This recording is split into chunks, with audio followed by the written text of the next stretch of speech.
Shalom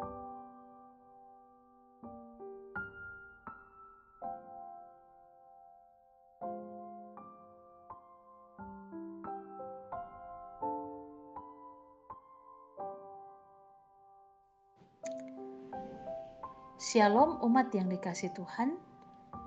Kita patut bersyukur kepada Allah yang selalu memelihara dan menuntun hidup kita. Bahkan pada hari ini kita boleh diperjumpakan kembali melalui Renungan Kalimbuang Boba Jemaat Landraki Biringkanaya, edisi Jumat 1 Oktober 2021. Mari berdoa sebelum kita membaca dan merenungkan sabda Tuhan.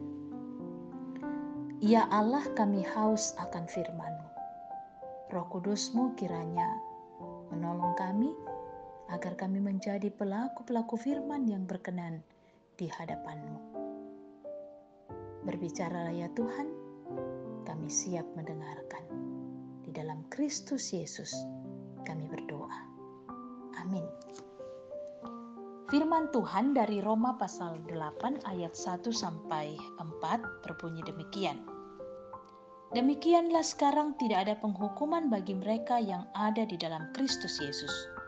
Roh yang memberi hidup telah memerdekakan kamu dalam Kristus dari hukum dosa dan hukum maut.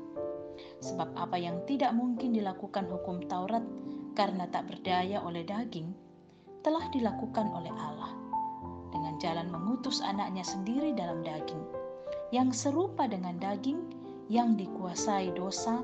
Karena dosa, ia telah menjatuhkan hukuman atas dosa di dalam daging, supaya tuntutan hukum Taurat digenapi di dalam kita, yang tidak hidup menurut daging, tetapi menurut roh. Amin. Merdeka di dalam Kristus, itulah tema kita pada saat ini.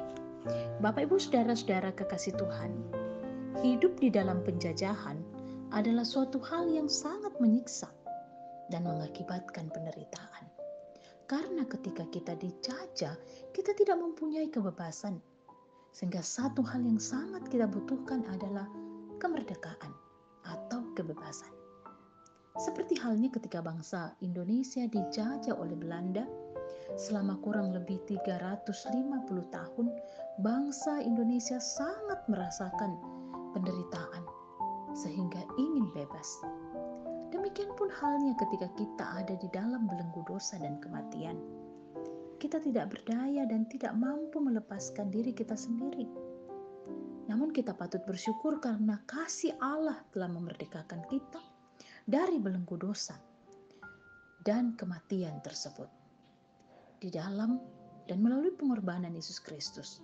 Sehingga kita yang hidup di dalam Yesus Kristus tidak lagi akan mengalami penghukuman. Karena penghukuman atas dosa-dosa kita telah ditanggungnya di atas kayu salib.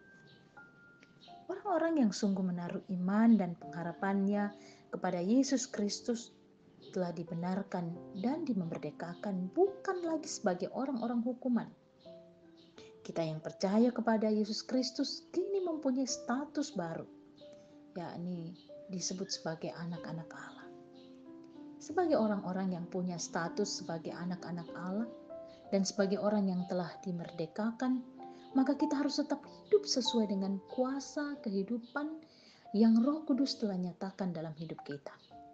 Kita sudah dimerdekakan dari kuasa dosa, maka hidup kita tidak lagi diperhambakan kepada dosa, tetapi harus tetap menjaga kesucian hidup, karena di dalam Dia kita telah memiliki kepastian hidup, yaitu keselamatan.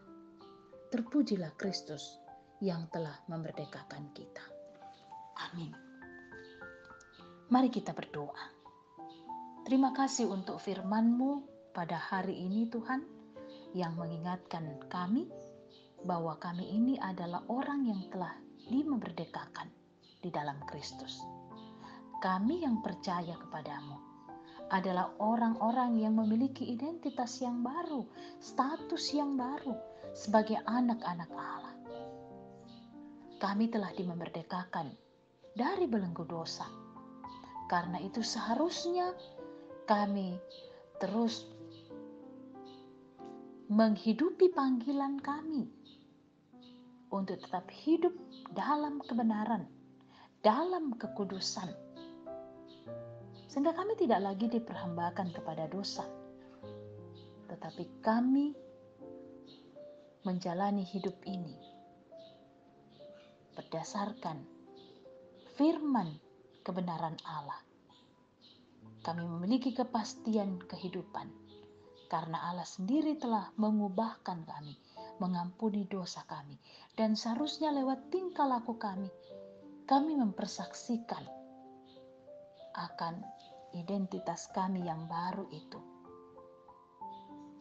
Kami mempersaksikan bahwa kami ini adalah umat yang dikasihi Allah, adalah orang-orang yang telah ditebus, yang seharusnya tetap melakukan apa yang Tuhan kehendaki dalam hidup kami.